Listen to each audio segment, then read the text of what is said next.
I'm Chris Hansen, right now on Crime Watch Daily from here in New York City.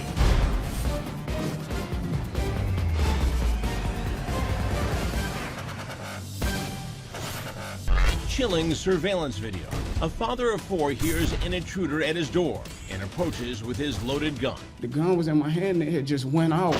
To his horror, that intruder turns out to be his beautiful 11-year-old daughter. Hey, you. Just home from the first day of school. She said, "Daddy, I know it was an accident. Daddy, I'm not mad at you." That's haunting. Today, the controversial trial of Timothy Batts. Should he go to jail for his deadly mistake? What happened with him could happen to anyone. I wanted him to be accountable for his reckless behavior. Then an honors student mysteriously vanishes on her 16th birthday, but she's not alone. Her stepfather's gone too, leaving her mother frantic with fear. It's not like they're not to answer the phone. It may be more to this than just a simple missing person. Their missing white truck abandoned, an all-out air search, and then an unbelievable discovery. We were extremely shocked. Are you serious? Right now. Go, let's go. Jason Matera with Crime Watch Daily. I'm Michelle Sagona from Crime Watch Daily. This Elizabeth Smart from Crime Watch Daily. It's Anna Garcia from Crime Watch Daily. You got anything to say? is Crime Watch Daily. What do you mean you don't know she's 13? You're running away now? Hello, everyone. Welcome to Crime Watch Daily. I'm Chris Hansen. We start today with a controversial shooting in Tennessee. A sixth-grade girl gets off the school bus and heads home where she's gunned down. And who pulled the trigger would make it a headline-grabbing case. Now, next is my favorite part, mascara. A precious 11-year-old girl, full of personality, full of life. Comment if you like the makeup that I chose. But tragically, her life would soon be cut short. She got off the bus, came into the house, her father shot her right in the chest. Sixth grader Tamia Batts was like most girls her age. Hey, you two. She loved playing with makeup. Today I'm going to be doing a makeup tutorial, what I have always wanted to do. Her favorite color was pink. And the color I'm going to use today kind of matched my outfit. And she loved to show off for the camera.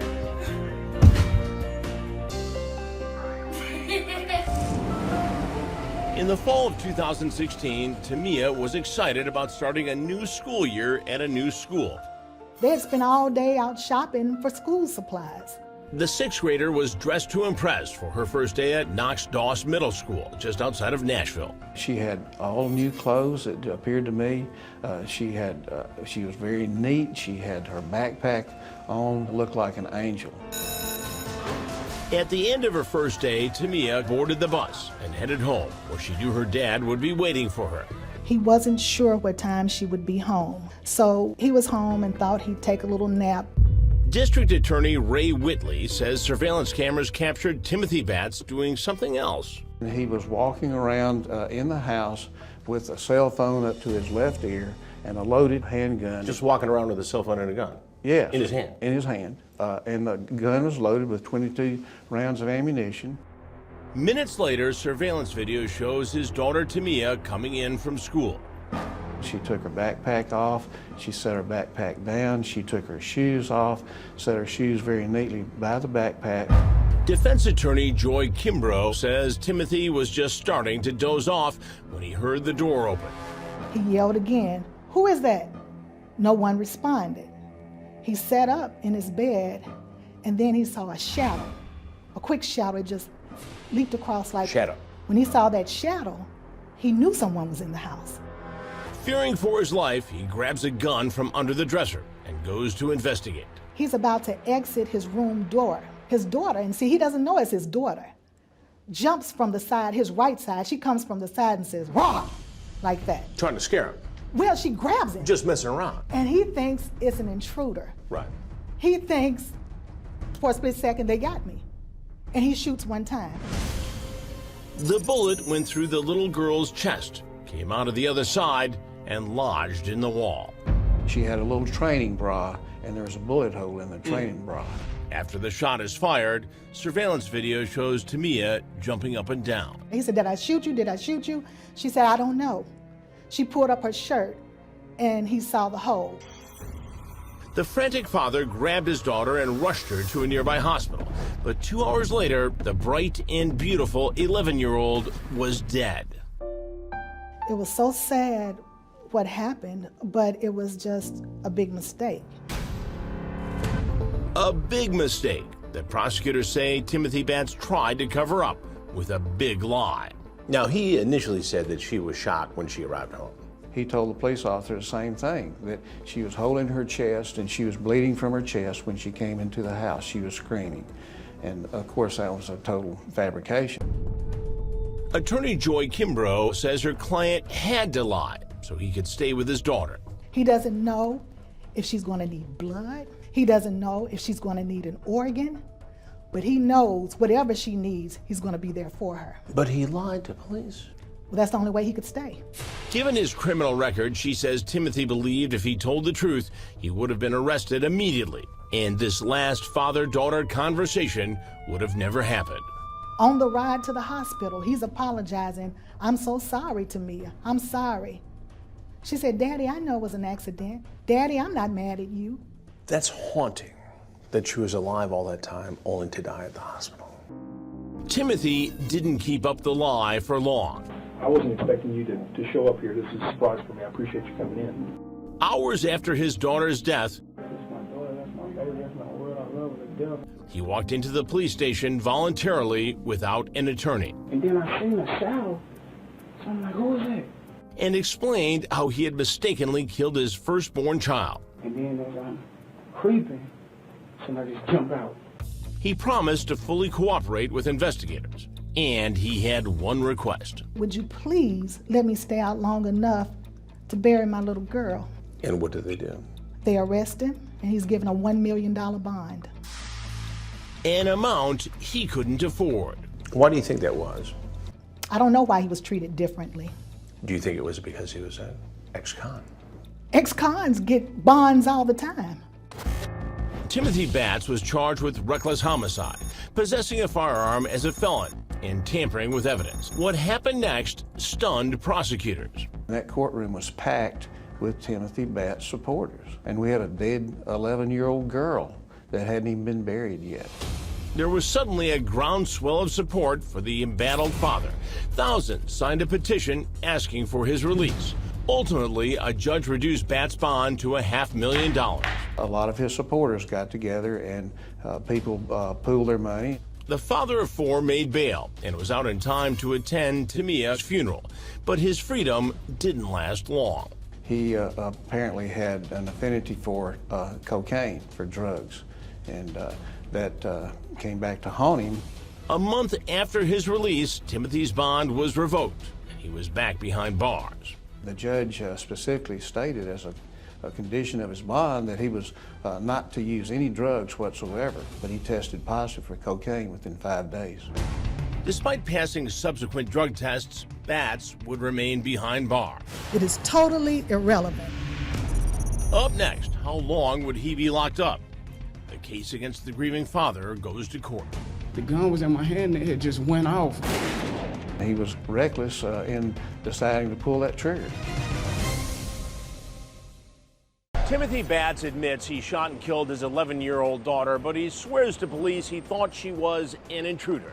So what would a jury think about his explanation? We've got more on the emotional verdict that sent cheers through the courtroom. Within 5 minutes of Tamia being in the house, she was shot. Timothy Batts admits he killed his own daughter. How many shots did you fire? One shot. He says it was a tragic mistake. Prosecutors say it was something else. It was reckless behavior by a convicted felon that shouldn't have had a gun in the first place. The highly charged case against a father and felon He's no thug, like they tried to portray him to be. goes before a judge and jury. His trial got underway in a Hendersonville court. This is Tamia coming in. She's wearing the book bag. Just seconds after he fired the gun, hitting his daughter, he rushes to get her help. Very good. Let the record reflect. Jurors were presented two very different pictures of the Tennessee dad, who tearfully took the stand to recount his last conversation with Tamia on their way to the hospital. And she was like, Daddy, just tell me this a dream. Daddy, tell me it's a dream. And then I was like, I just kept on telling her, I'm sorry, Tamir, I'm sorry. And then she was like, I know. I know it. Now, the defense painted him as a concerned father who fought for custody, who had been victimized himself in a shooting in the past, and he just reacted. Part of that is true. He did fight for custody, and he did have custody of Tamia and her brothers and sisters, but he also had another side as well, and that side was a dark side.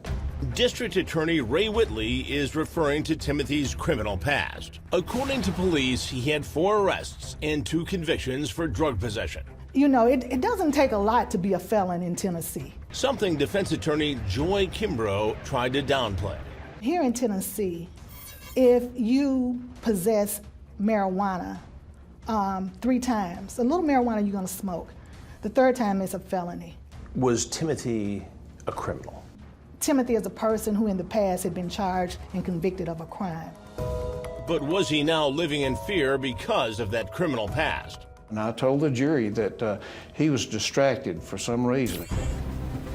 That is Mr. Batts coming in his house. In court, prosecutors used surveillance video as evidence that the father was distracted the day he killed his daughter. Appears to be a silhouette of a pistol right there. And then if he goes forward, as his arm swings to the behind him, you can see the pistol again in his right hand.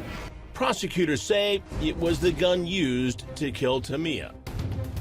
He came home and he was walking around in the house with a cell phone up to his left ear and a loaded gun. And the gun was loaded with 22 rounds of ammunition.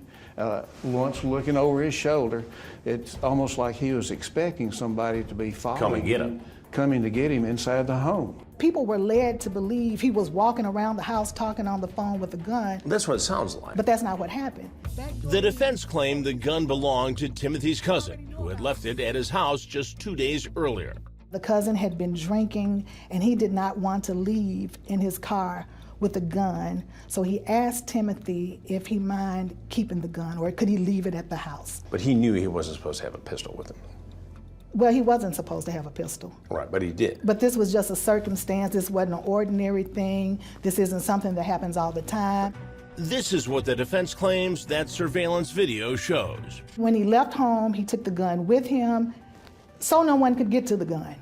He actually thought that would be a safe thing to do. Safer thing to do than keep the gun in the house. Exactly. And when he comes back in, he's just going straight to his room. He's not walking around with the gun. He's not talking and swinging the gun. Other evidence presented by the prosecution included large amounts of cash found in Batts' home. It is totally irrelevant. Efforts by the defense to suppress the evidence were unsuccessful. It is to inflame the jury. It is to make the jury think. They're trying to backdoor in, oh, he's a drug dealer. They already know about a felony conviction for drugs. But prosecutors argued the cash showed Batts' state of mind the day he shot and killed Tamia. These are all factors that would show that Mr. Batts was distracted to the point that he shot his daughter recklessly. The father hung his head and cried when prosecutors showed jurors the bloody clothes that had to be cut off his daughter. An apparent bullet hole here at the top of this blood. The defense called Timothy Batts to the stand, and he told the court in his own words how he mistakenly shot his daughter. At the edge of the door, she'd jump out from the side of the wall and say, wow, and as if to scare me, and the gun was in my hand and it just went off, and I realized it was Tamir. I'm like, Tamir, please tell me you're not here. His lawyer said he had reason to be extra cautious that day. She showed jurors 6 bullet wounds he got from a shooting 6 years earlier. During closing arguments, the defense said Batts was simply a father who made a terrible mistake and panicked. He's no thug, like they tried to portray him to be. He is a human being with 4 little children, 1 that died, 3 little children now. He is a man that's been beat up on enough. He is a man that's taken 6 shots in the back and in the back of his head. He's been beat up on enough. I ask that you find him not guilty. While prosecutors zeroed in on the reckless homicide charge. The defendant, Timothy Batts, fired without looking. That's why all of us are here today. and Tamia Batts is not. After 9 hours of deliberations, jurors found Timothy Batts not guilty of tampering with evidence, guilty of being a felon in possession of a firearm, but were deadlocked on the charge of reckless homicide. Juror number 1, I assume that you are hung on count 1, is that correct? Yes, sir. Just one kept prosecutors from winning a conviction. Did the foreman say why this one juror held out? She just did. She was not going to vote guilty. Rather than retry Batts, a plea bargain was reached. We agreed that if he were to plead guilty as charged to reckless homicide, that we would recommend to the judge that charge would run concurrently at the same time with the felon in possession of a firearm charge. With time already served, he could be granted parole in a matter of months. Was justice served in this case? It was. It definitely was, because he has been held accountable. He did plead guilty to reckless homicide. He is serving 4 years. Was the sentence just in this case? Not to me, not to Timothy, not to his kids, not to his mother. Should he have custody of his other children when he gets out of prison? He made one horrible, horrible mistake. He has had a history of being involved with drugs, but that's certainly not any business of mine at this point. Surely he's learned a lesson. Well, bye YouTube. Hope you love my video. Since Batts' prison sentences were ordered to be served concurrently, he'll be eligible for parole in the fall of next year. Now, we want to hear from you. Do you think Timothy Batts got off too easy, or was justice served? Sound off right now on our Facebook page. Coming up, a teen and her stepfather disappear on her 16th birthday. It's not like them not to answer the phone. Her panicked mother takes to social media to plead for help. I need my baby home, like 15 days ago type home.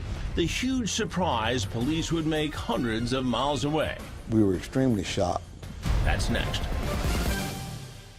Now to a 16-year-old Georgia girl, smart beyond her years, with dreams of going into medicine. That is, until she goes missing. And she won't be the only one who vanishes that day. Gone without a trace. We had no credible sightings, just possible sightings. A Sweet 16 Georgia girl has vanished into the dark night, along with her stepfather. It's not like them not to answer the phone. I've been calling and texting and leaving messages and nothing. A mother's desperate plea for help. They're not answering? At all. An intense police investigation soon digs deep into the murky mystery. Police officers, investigators, they were searching in this kind of like swampy area. Will they recover Janelle and Leon? It may be more to this than just a simple missing person. One shocking revelation will surface, and it will paralyze a Georgia community already on edge. Janelle did not deserve this. She did not. The day had been so joyful for LaTanya Janelle Carwell, simply known as Janelle. Janelle was a loving, very intelligent, smart young woman who wanted to be a doctor, who was an honor student. After all, Janelle was turning 16. That was the morning of her 16th birthday. It's Easter Sunday. She celebrates the holiday and her birthday with family and friends. Neighbors say the young teen seems happy. She had not reporting any problems to anyone. The neighbors saw nothing. They were having a cookout. She was inviting friends over. So it was nothing for us to suspect that there was something going on. But shortly after midnight, something does go on. And a birthday celebration is about to take a strange and tragic turn. How can I help you? Janelle's mother, Tanya Tripp, calls 911. Yes, ma'am. I was calling to report a missing person. Give me 1 second. I pray to God that they not, but it's not like them not to answer the phone. Tanya says it's not just her daughter who's vanished. Your husband and your daughter are missing? Right. Tanya tells police her 38-year-old husband, Leon Tripp, Janelle's stepfather, is not answering her now frantic calls. Neither is Janelle. I've been calling and texting. They're not answering? Neither one. And that's not like neither one of them, because they see me calling, they gonna answer. As Tanya reveals more, cops soon discover the teen and her stepdad had been missing for nearly 24 hours. Tanya soon tells the dispatcher the pair had left the house together in the midnight hours the day before. Her husband had received a call from a friend who had broken down, and they were going to render him assistance. Tanya says Leon hopped in his truck, heading a half-hour's drive away from Augusta to Clarks Hill, South Carolina, to help his stranded friend. She says he took her phone with him. His cell phone don't have a map on it where you get directions or whatever, so he got my cell phone. At first, Tanya says she didn't even realize Leon took Janelle with him. Then she tells police her tech-savvy daughter went along to help work the GPS on a smartphone. Now, both have disappeared. There was nothing ominous about it at first, and she was supposed to be in the company of a trusted adult, which was supposed to be her stepfather. What stepdad wanted his daughter to go with him to help another guy at 1 o'clock in the morning? The mystery-stunned Augusta, Georgia, says Angela Hart, a local pastor, community activist, and radio talk show host, raising suspicions and fears. You want to make sure that that child is getting proper rest, sleep, and you wouldn't allow them to go that time of morning to help someone that's broken down. That doesn't make sense. But despite what some questioned as bizarre circumstances, at the moment, loved ones focused on one thing: finding Janelle and Leon. 2 weeks later, the high school student and her stepdad are still missing. What's important is that she come home. Pastor Harden soon takes to social media pleading for clues, going live on Facebook with Janelle's mom, Tanya. I do have cancer. I have brain cancer and I have lung cancer. Tanya tells viewers that sickness prevented her from riding along with Leon the night he went missing with Janelle. I was inhaling too much of the smoke, so my husband told me to go in the house and lay down. So I did, because I couldn't breathe. And 3, 4, 5, 6 o'clock, I'm calling, texting, nothing. I need my baby home, like 15 days ago type home, because she has never been away from me this long. The plea is an effort to raise money for a reward offered to anyone who knows something. The well wishes and donations begin to pour in. Thank y'all for all the love. I see it, all the likes. Oh, isn't that beautiful? That is. Isn't that beautiful? Thank you. Police are doing their own searching for clues, and they soon catch their first break. They spot the white pickup truck in which Leon and Janelle were driving, abandoned along the road just a mile from their home. We processed the truck to make sure if there was any trace evidence, any physical evidence, DNA or anything of that nature, to show signs of a struggle or something had happened, and we found none. If the truck turns up in the neighborhood, is there a chance Janelle and Leon will too? Cops step up their search, hoping cell phones will provide some footprints and answers. What we did was based on her cell phone and his cell phone records to try to triangulate the area in which both phones were hitting off the same towers. Based on those tower readings, none of it suggested that they were in the Clark Hill area as he originally had stated. Janelle and Leon never make it to that area where Leon says his buddy is stranded. And that's not the only troubling find. Prior to her missing, we were able to track phone records and her social media activities. So she was very active, and all that had ceased. With the digital footprint of a 16-year-old just to evaporate, that was extremely strange. And then a number of new tips coming into police take the case in an even more bizarre direction. People say they've actually seen Leon more than 100 miles away in Atlanta without Janelle. He had briefly stayed with certain friends in Atlanta. Up next, until there is justice for Janelle, we're not going to be quiet. An unspeakable turn of events is about to rock this missing persons investigation. I said, Tanya, please tell me that's not true. Are you serious? Where is LaTanya Janelle Carwell? No one's seen the Augusta, Georgia teen or her stepdad Leon since they left home together late one April night on her 16th birthday. Her frantic mother telling police they hadn't answered her repeated calls for 24 hours. I pray to God that they not, but it's not like them not to answer the phone. But now, weeks later, the truck Leon was driving has been found abandoned. And mysteriously, only one person is about to turn up alive and well, Leon Tripp. The stepfather was spotted in a location without the presence of the daughter. He had a relationship with individuals in Atlanta. He had friends. He actually made 2 or 3 trips back and forth while we were actively looking for him and the daughter. Detectives set out to track Leon down. But first, they dig into his background to find out just who they're dealing with. Leon Tripp was in prison. He had some assault charges. He had some cruelty to children charges. Cops soon discover that when Leon met Tanya, he was behind bars doing time for aggravated assault. He and Tanya correspond with one another and strike up a relationship. They even get married while Leon's in prison and make future plans. He actually was released and moved directly into the family home.